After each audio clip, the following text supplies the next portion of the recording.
Welcome to the Best Kept Secrets podcast. This time I have a dream guest, Dr. Richard Hansen, archaeologist, explorer, the modern Indiana Jones, who has dedicated his life to uncovering the secrets of the ancient Maya.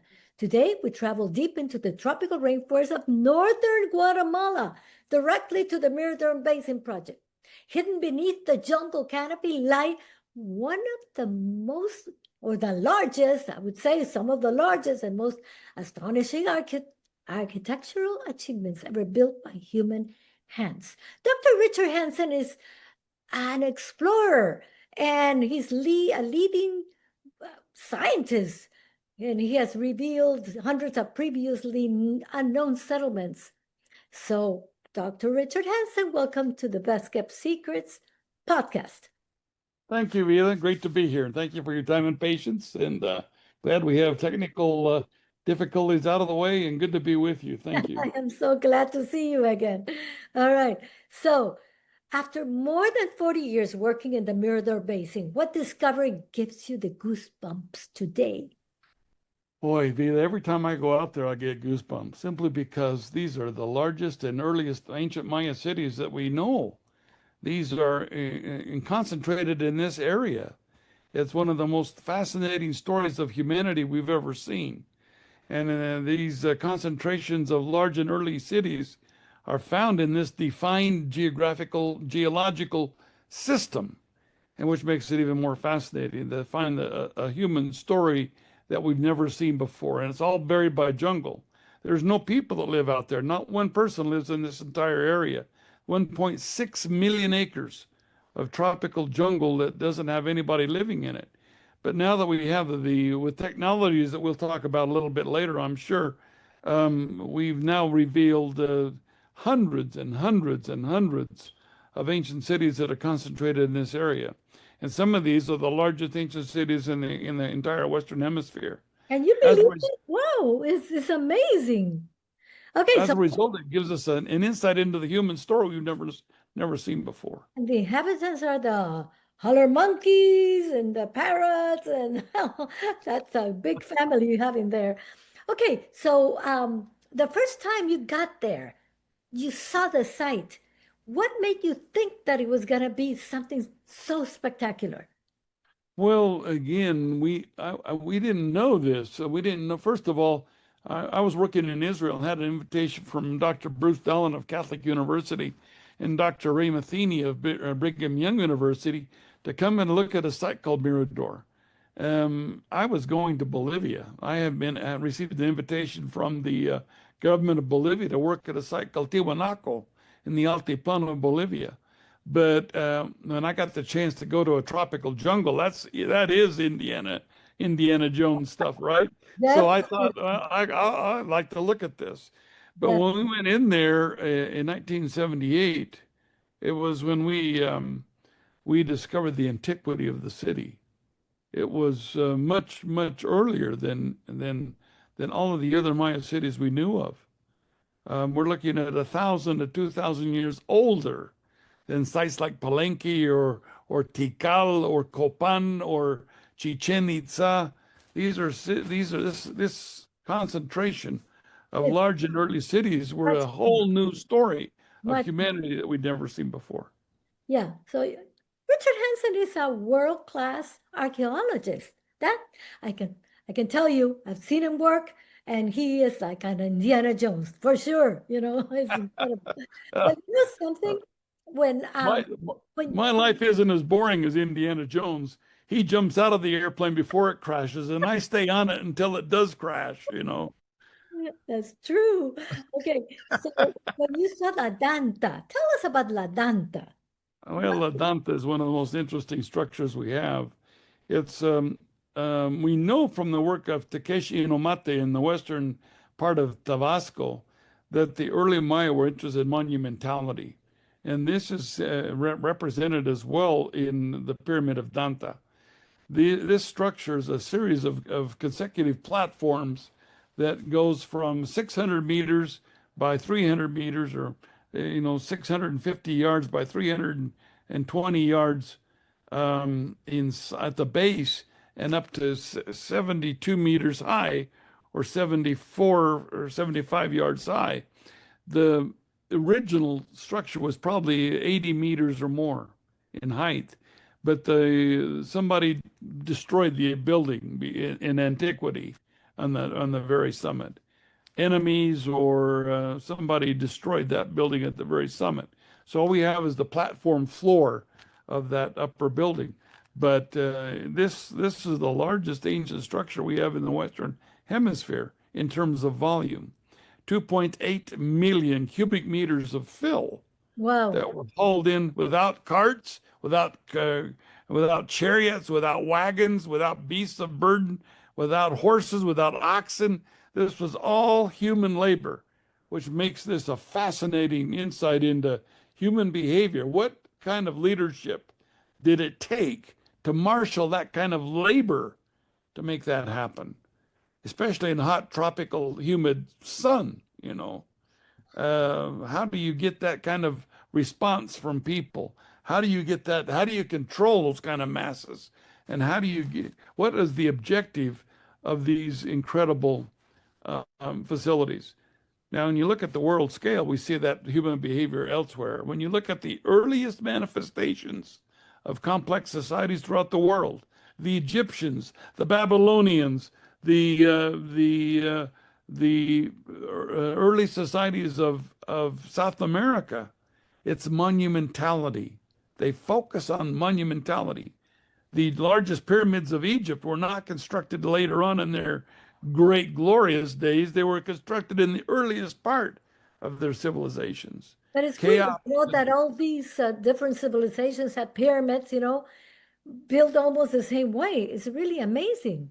Well, except that the Egyptian pyramids are funerary, and these pyramids in the Western Hemisphere are functional. They're like cathedrals in medieval Europe, you know. Different purpose. Yeah, the purpose and mostly ideological, political, religious, economic ideologies that mandate the construction of these enormous pyramids. And how many people did it take to build one of them? Like Danta, how many people do you think worked on it? Well, we've actually did the experimental work to determine that. We excavated 6 quarries, recovered stone tools that we found in the quarries, and replicated those tools. And then we cut stone blocks with those tools so that we could calculate how many man days of labor does it take to make one preclassic block? And then we transported the blocks. So we knew how much time it took to transport a 1,200 pound or 1,500 pound or a 2,000 pound stone from a quarry 600 meters away. And then we calculated how much mortar it takes. And we calculated the use, how you make the stucco to cover it. How much wood does it take to make lime cement? We did all that experimental work. The result is that we figure it takes about 10 to 12 million man days of Really? labor. Million Oh, man days of labor. oh, And if you really want to stretch it, 15 million man days of labor to build one building. oh, Now, wow. if one man was working, how many years would that be? Do you know? Tell me. 41,000 years. That's that's 15 million man days of labor. So then we do the math. Well, it looks like Danta was built during the one particular kingship because the stonework is the same from the bottom of the pyramid all the way to the top. Okay, It, so how long did it take? well, we figure about 30 years. If a king was governing about 30 years, probably took 30 years, but it would require between 3 and 4,000 workmen working every day for 30 years to build that building. I remember when visiting Mirador, and you took me in this kind of like a golf cart, right? And we're Right. traveling and traveling, and I go, so when are we gonna get there? And you said, we're already here. What? You mean this is already the pyramid? I said, yep. Oh my gosh, it's not ending. But I Yeah. want to know something important. For example, what do people expect to find inside the pyramids? Well, keep in mind, in the classic period, these buildings did convert to funerary monuments, but we have yet to find a single royal burial inside these big pyramids. And believe me, we've looked. We've looked in all the places that you would find a burial if it was classic period. Mm. So we know they're buried somewhere, and we know they're buried lavishly. I mean, they weren't putting the guy that built Dante in a latrine somewhere. You know, he's buried in Roy. I mean, Ramsey. Look at Ramses and Cheops Yeah, of Egypt. These guys were the big guys. King Tut was a minnow. yeah, He was a minnow compared to the big guys. yeah, And look what lavish material he had in his tomb, you know. yeah. So it's a tragic story that we lost Ramses and Cheops tombs to looters. But we do know that these kings that built these big, huge cities weren't buried in the place where they would normally be in the classic period. And we have yet to find them. I'm using all kinds of new technology now to try to see if we can find one of these. One of the clues we have to these societies is a series of 19 kings recorded on codex style pottery, which is only found in the Mirador Basin, that was painted between 680 AD and 740 AD in the classic period. These 19 kings don't exist in any of the king lists in the classic period, and the dates certainly don't match. So we're convinced that these are retrospective histories of earlier kings. That's a, Stanley Gunter, one of my great epigraphers, oh, I know that. um, I know yeah, Stanley. Yeah. Stan did the math on this, and we've determined that these kings are a list of kings that were pre-classic kings Hmm. beginning in 392 BC. Hmm. And the last recorded king, the 19th king, came to power about 20 AD, 20 years after Christ. No. Now, if that model, and all I need is one of those burials to know that that list is not mythical, that it's not a King Arthur type of mythology that transmits down. If I had one of those burials, then we would know that that list is legitimate, and that's interesting to us. We're not looking for goodies, but we are looking to understand the role and place of certain kings I'll go from and this help you. dynastic sequence. I look for it. No, what about the artifacts? What artifact really resonates with your the image of finding something spectacular? Well, we found jade masks and at Tintal, we found monuments and sculpture and stele and masks and painted art and we found incredible artifact. We found a building with 68 stucco heads that Oh, were yes, the life-size colors, right? heads. Different Oh colors. yeah, with all the colors on it. I remember We seeing have found this, but the most interesting thing to me were simply fragments of pottery it. on a floor on the structure 34 at Mirador. And the reason that's so important is because that was the first clue that we had that these cities were centuries earlier than what we thought was possible. That was the first indication we have of a huge pre-classic presence, centuries, 1,000 years earlier than Tikal. Oh, yeah. And that gives me the most of all the artifacts we've found. That to me is the most interesting And you know the because decline. it changed Maya history. And you know the decline? I think you said to me once that they had found like a table that was set and Oh not yeah. anymore. Like they Oh, were ready to eat or something, and all of a sudden, whoop, disappeared. by What? 150 AD, these cities were entirely abandoned. And when they left all the pottery still sitting right on the floors where they were using it last. That What's interesting about that, nobody came back 200 years later and said, "Oh, look at this old pot. I'm going to take it home and put it on the mantle." They left and they didn't come back for hundreds and hundreds and hundreds of here that years. they left all the pottery and like they were ready to eat, and all of a sudden they were not there anymore. I mean, Right. really, That's right. that's a mystery, you know. And not only at Mirador and all the other cities that we've been investigating so far. We've worked now in 56 cities in the basin with test pits and mapping and exploration. And with the LIDAR, which is a new technology that we pioneered in Guatemala, Right. we found 964 archaeological sites that form 417 ancient cities, towns, and villages. And these are all pre-classic New, cities. right? This is a new discovery with Yeah, LIDAR. that's right. Yeah. Oh, So these are pre-classic cities that are concentrated in this basin. We don't find them so abundantly outside the basin. On the outside, there's no cities, but mhm. boy, inside they're concentrated there, and that makes that story of humanity unique in helping understand a new page of humanity that we've never known before. Talk to me about the causeways. Nakbe. How do they call them? The Sakbe. Sakbe. Tell me about that. Sac Bay this is another fascinating thing about the Mirador Basin.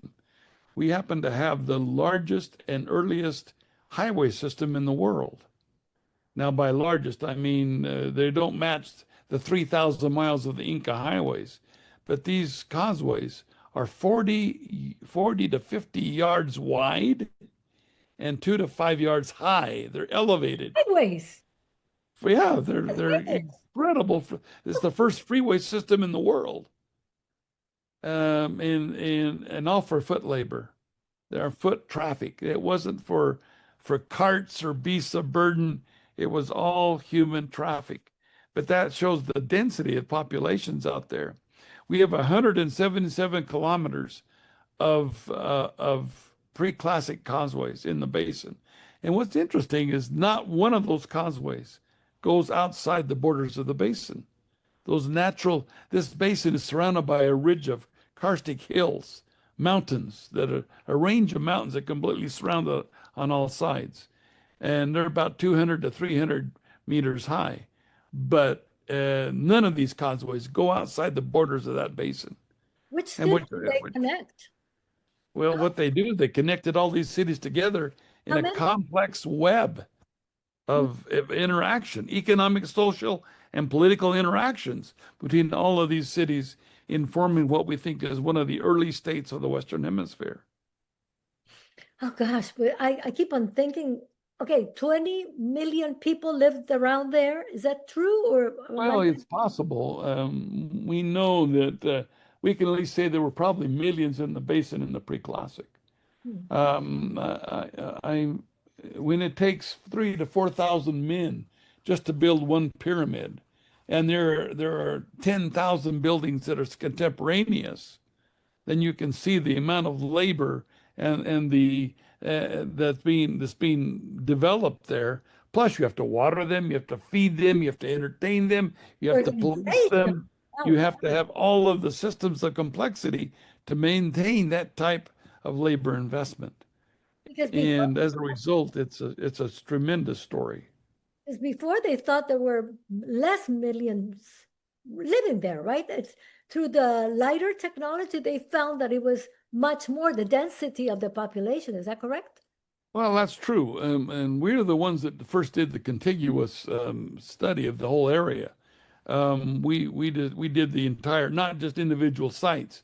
There were other projects that were doing individual sites, but we did the whole area, which gave us that vision of all the causeways, all the linkage between these cities, how they compared one to another, and how they interacted one with another. And then we know also by our extensive work of 47 years in the basin that these cities are contemporaneous. In outside the area, you have a bunch of buildings they found. Some are pre-classic, some are late classic, some are post-classic, meaning that there's maybe 1,000 to 2,000 years difference in time, and you can't really estimate those populations without by just looking at the buildings and counting them. The other thing that we've discovered that's really unique is we discovered what we call a hidden housebound phenomenon, meaning invisible houses. There's vast areas of cities which are plain with no architecture. But when you dig down 10 centimeters, you find packed earthen floors with post holes and pottery. Oh, So these are what we know is these were densely populated centers. We have no surface indication now whatsoever because they were perishable superstructures. They were perishable houses made of palm thatch and wood. No And as a wonder. result, there's no surface indication now of their presence. No Now wonder. that we've discovered that, we're trying to develop the algorithms now that will allow us to make a more reliable population estimate. But we can't do that yet. We're still doing large horizontal excavations so we can determine the concentration of densities of these hidden house mounds so that we can start making population estimates that are more reliable. And Richard, could LIDAR still reveal entirely new cities in the ancient Maya, you think? Well, we did. We found 417 of them More. that nobody knew. Yeah, of course.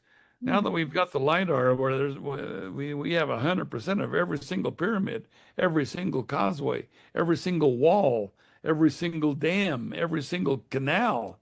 We have all that now, which gives us a whole new perspective of this civilization, and it's actually a godsend. This technology was first used by Arlen and Diane Chase in the site of Caracol in Belize. It's a military technology, and they used it there. And when I saw the incredible results that they were having there, I realized that we had to do the same thing in the Mirador Basin. We knew there were huge in concentration of cities out there, but how you map those on in a jungle is so complicated and so difficult and so dangerous, actually. So the LIDAR now has opened up that whole story, and we're able now to see and understand the network of ancient cities that were booming hundreds or thousands of years before the Christian era. And it gives us a chance to understand that incredible development and how societies become complex. What are the processes that maintain that complexity? And what are the factors that lead to their demographic demise? And those are issues that we're currently working on now to understand that whole story. We can't see our beginnings because that's before we were born. We only live in the present. We can't see our future because that's in the future. But through the lens of archaeology, we can see the whole story from the beginning to the end of a civilization. And that gives us a whole new perspective of the human saga, the whole new perspective of human behavior.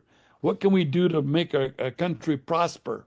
What can we do to make a country maintain that prosperity? And what can we do to make a country collapse? And these are things that modern governments need to pay attention to because there are secrets there that are universal. I There, agree. there are there is information there that can be applied today as well as was 2,000 years I ago. agree with you totally. Yes, yes. Okay, what single question keeps you awake at night still about the Maya?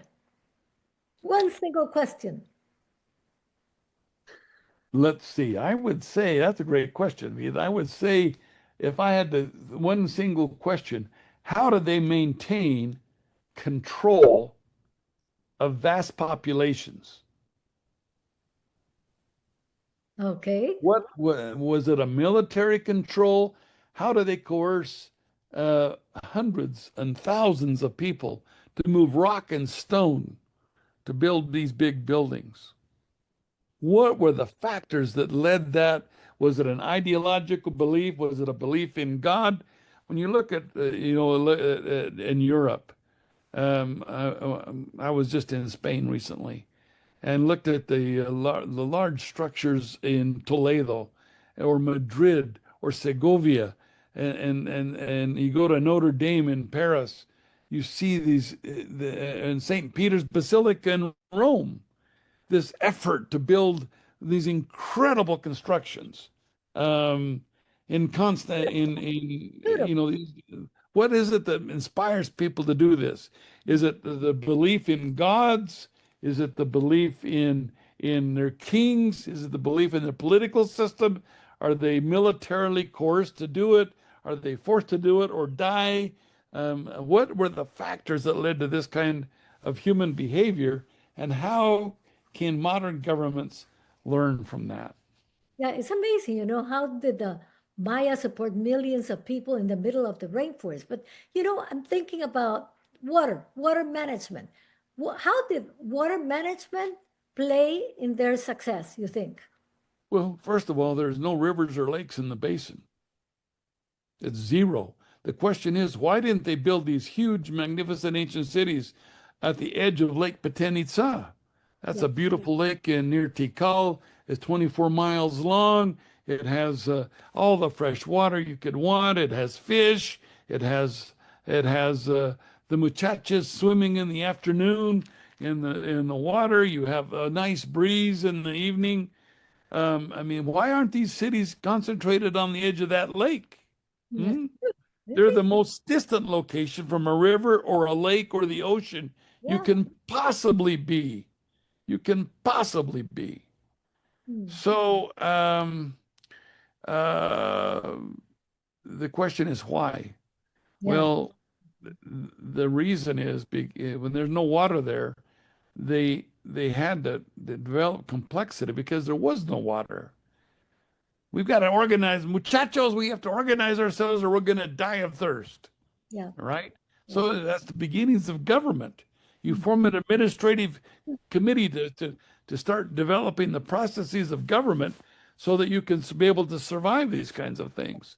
We know it was the swamps that brought them there originally. The swamps, and it's the secret to their economic um, Success? superiority was the mud from The those swamps. They were hauling the mud from those swamps because it was rich organic mud, and it gave them incredible agricultural capabilities.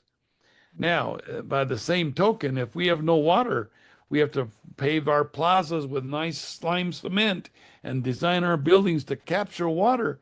So they were designing this water capture system very early in history, and they built reservoirs and dams and dikes and chinampas and all these elaborate agricultural systems and water collection systems as a direct manifestation of administrative control and administrative bureaucracy that formed governments, and it formed benefits for populations.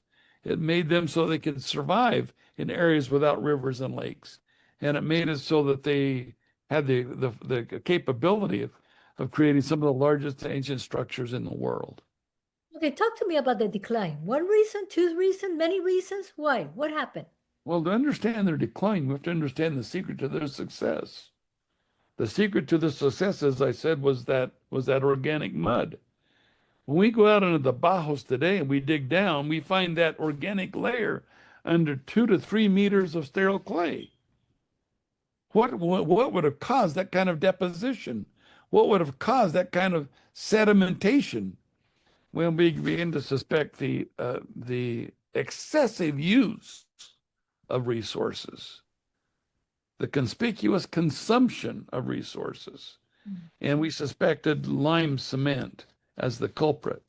To make lime, and we did experimental work for this as well.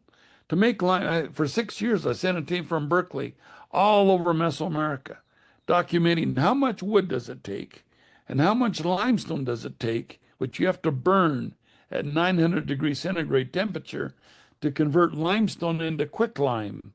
And then you mix water with that quicklime. It has a violent reaction, but then you can smooth it over buildings and plazas and pave causeways with this lime cement. Well, we saw through time the floors were getting thicker and thicker and thicker and thicker in time. And why? Because they could.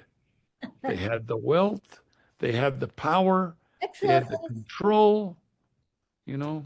We Excesses. see we see the same thing in governments today.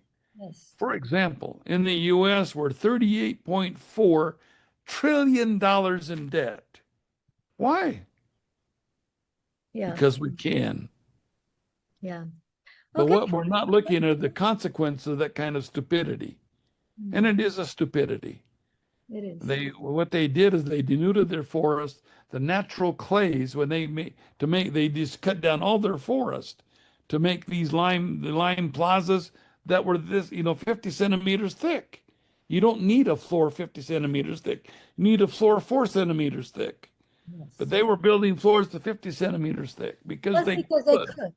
Because they Because they probably could. wanted to prove that they were Prince was more powerful than his brother and things like that. That's That's right. human behavior even now. And That's right. okay, we're running out of time, but I want to ask you a closing question. Hear me. Okay, after a lifetime spent uncovering the secrets of the Maya, what do you believe is the single greatest misconception the world still has about the Maya civilization? All the great civilizations of the world were considered to be in the classics, Greeks, the Romans, the Babylonian, Mesopotamians. And for the most part, the Chinese or the Harappans were essentially ignored. And in the New World, these societies were not the classic Greek and Roman architecture that we see today throughout the world. In fact, the Spanish were astonished to see Tenochtitlan because there was nothing in Europe like those cities. Organized, lean, clean, beautiful constructions, magnificent palaces, zoos. They had all the trappings of complexity. Well, what we know now is that this is an opportunity now to reveal to the world that the Maya, in particular, are one of the five founding civilizations of the world. That means a society that not only builds monumentality, but it records its own history in writing. And there's only five civilizations that can do that.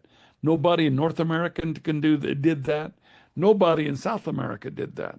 It's only in Mesoamerica where we have that capability of writing, which tells us then that these great civilizations of the New World do belong at the table of cultural complexity and the cultural table of world class civilizations. And that's the story that we hope to divulge to the world. Well, I really think that the government of Guatemala should be helping you a lot more because you deserve it. Your work deserves it. And I just want to close also with this thought. Okay, the basin, hear me, the basin contains evidence of sophisticated water reservoirs, canals, agricultural, and urban planning for more than 2000, I mean, more than 2000 years ago. So keep that in mind, my viewers, whoever is listening. And your last thoughts, Richard, please, your last thoughts. Well, the basin is severely threatened. We run the risk of losing everything now. Organized crime is laundering money with cattle herds. Cattle requires massive deforestation, and it's being threatened.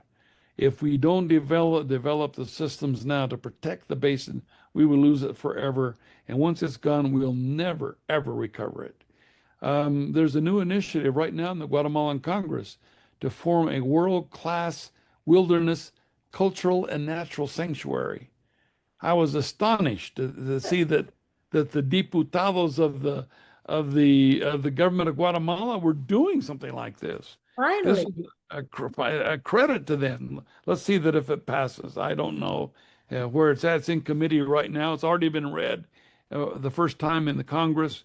We'll see that it happens. But this will give the Guatemalans the fighting chance against organized crime to save one of the greatest cultural and natural treasures left in the world. This, by the way, this area is the last tropical forest left in all of Guatemala. There's no more. This is it. So if we lose this, they will lose the chance to remove. Well, I can say this. If we lose the basin, we'll never, ever remove the poverty, the misery, the crime, the delinquency, the sadness and that occurs in this area today because of the poverty, extreme poverty there. The chance to develop these ancient cities as a tourism model will jumpstart Guatemala's economy for 500 years in the future. And if you don't believe me, look at Costa Rica, that has nothing and has four times the visitors, right? We right. can develop the models that will involve communities, that will involve the country in a magnificent development of cultural and economic fluorescence that they've never seen before. And this is the reason why we want to save and protect this basin and those ancient cities that are found in, so that the Guatemalans themselves can form a new cultural identity as being one of the world leaders of culture, one of the world centers of ancient societies. And they can live for the next 500 years by saving this area. Richard, you know I'm a leader of opinion. I would like to help maybe writing articles in the newspaper of Guatemala so that people would really support you, especially the senators at Congress, and that law passes. Okay, I hope so. Thank you so Thank you, much. Linda. Thank you. This has been an amazing interview with you, as always, because you are so passionate when you talk. You're so passionate. It's contagious. Thank you so much. Thank you, Hey, Ida. Great and to be with please you. subscribe to our channel. This is subscribe to our podcast because it's something that you will enjoy every single week watching these wonderful podcasts. And today's is one special one. Thank you, Richard. Thank you.